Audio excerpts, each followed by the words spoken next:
I'm 76 years old. I built a company worth over $200 million. I have more money than I could ever spend. But if you were to ask me if I'm happy, the answer would be no. I'm alone. My daughter, she doesn't speak to me. She hasn't for years. And all the money in the world can't buy back the time I lost with her. Today, I'm not here to brag about my success. I'm here to tell you what I wish I knew when I was your age. I'm here to save you from making the same mistakes I did. When I was in my 20s and 30s, I was obsessed with building my empire.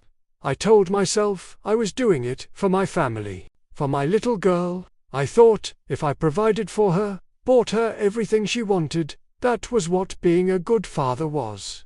I worked 80, 90, sometimes 100 hours a week.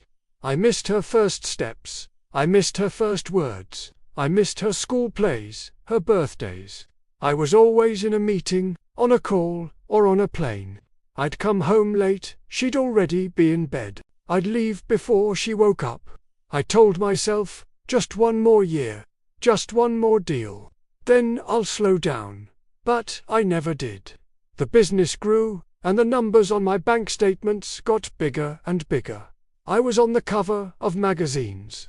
People called me a genius, a titan of industry. I felt invincible, but at home, a chasm was forming. My daughter started to see me not as her dad, but as a stranger who occasionally slept in the same house. The few times I was around, I was distracted, my mind still on work. I remember her trying to show me a drawing she made in school.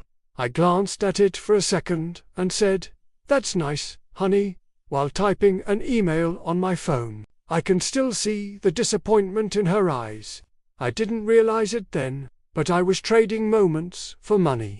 And it's a trade you will always lose. You see, time is the only currency that truly matters. You can lose all your money and make it back. But you can never, ever get back a single second you've wasted. I thought success was about net worth. I was wrong. True success is about the richness of your relationships. It's about the memories you create with the people you love. My wife tried to warn me.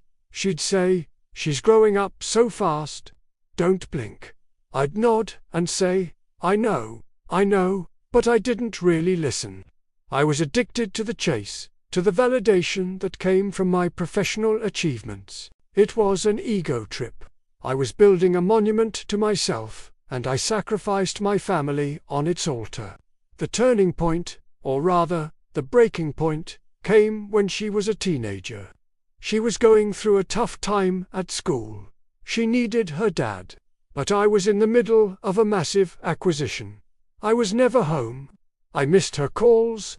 When I finally came home, exhausted, we had a huge fight. She screamed at me, "You care more about your stupid company than you do about me." I got defensive.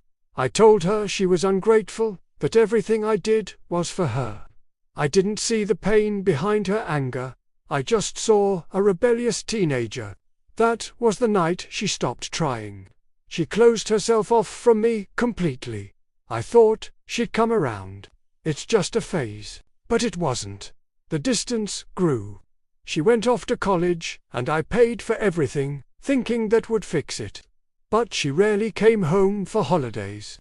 When she did, it was awkward and cold. She was polite, but the warmth, the love, it was gone. She got married. I walked her down the aisle, but it felt like a business transaction. I felt like a guest at my own daughter's wedding. Now she has children of her own. My grandchildren, I see them in pictures on social media. They don't know me, and that is a pain sharper than any business failure I have ever experienced. I have a house full of expensive art and empty rooms. I have a phone full of business contacts, but no one to call when I feel this crushing loneliness. I traded my daughter's childhood for a stock portfolio. I built a $200 million company, but I lost my family. What a fool I was. So, if you're watching this, if you're in your 20s, 30s, 40s, climbing that ladder, chasing that dream, please, I beg you, don't make my mistakes. No amount of money or success is worth sacrificing your relationships.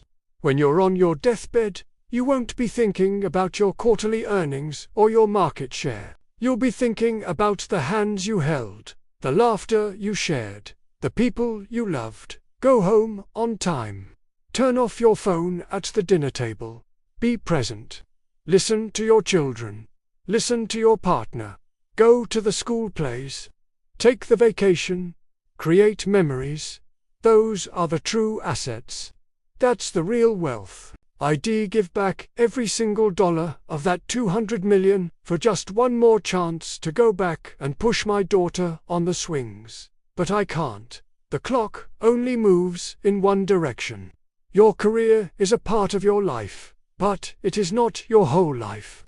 Don't let it consume you. Define what success means to you, and I hope your definition includes love, connection, and presence. Because from where I'm standing at the end of my life, I can tell you with absolute certainty, that's all that matters. Don't wake up at 76 with a mountain of regrets. Learn from my story. Choose differently. Choose your family. Choose love. Choose time. Thank you for listening to an old man's ramblings. I hope it helps, even just a little. If this resonated with you, subscribe for more stories like this. Real advice from people who have lived it. And please, leave a comment below. Tell me what lesson hit you the hardest, or what you're going to change, starting today. I read them all, and your stories, they make me feel a little less alone. Thanks for watching.